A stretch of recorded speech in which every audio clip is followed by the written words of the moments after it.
good news nga pala para to sa mga bossing ko na nag-aabang ng HUN Power Pipe. So ngayong araw, samahan nyo ako mga boss dahil hahakot tayo. Pero syempre, bibili muna tayo kape. Let's go! Alright mga boss, kape muna tayo bago tayo lumarga.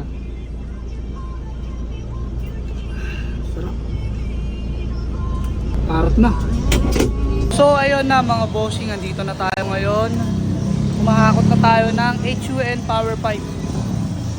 May konting problema mga boss kasi hindi natin makamada. Ano kasi ito, 133 pieces.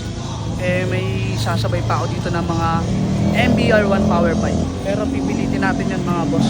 So eto na mga boss, nakamada na natin.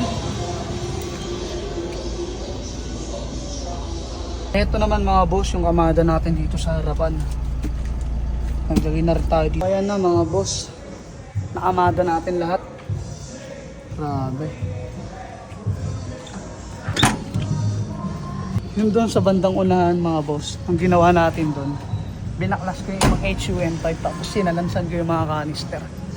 Kasi ayaw talaga magkasya, 9 box kasi na MBR1 yung kinarga pa natin. So ayan na mga boss, pauwi na tayo. Abangan nyo to sa shop. So let's go mga boss. Dito na tayo sa shop. Kakatapos lang din natin magbilang ng stocks. Kompleto naman. Buti na lang at nakamada natin to ng maayos. Abangan nyo mga boss ha. Magpa-flash sale tayo sa TikTok.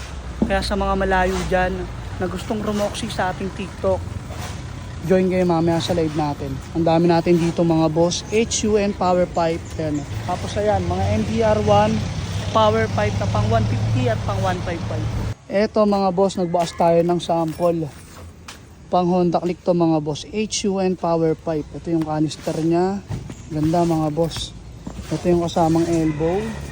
Okay, maapal. Tapos ayan, may libreng silencer mga bossing sa tornilyo. Meron na tayong basic tone na muffler dito sa shop. Marami nagre-request kasi mag-market daw tayo ng ganun.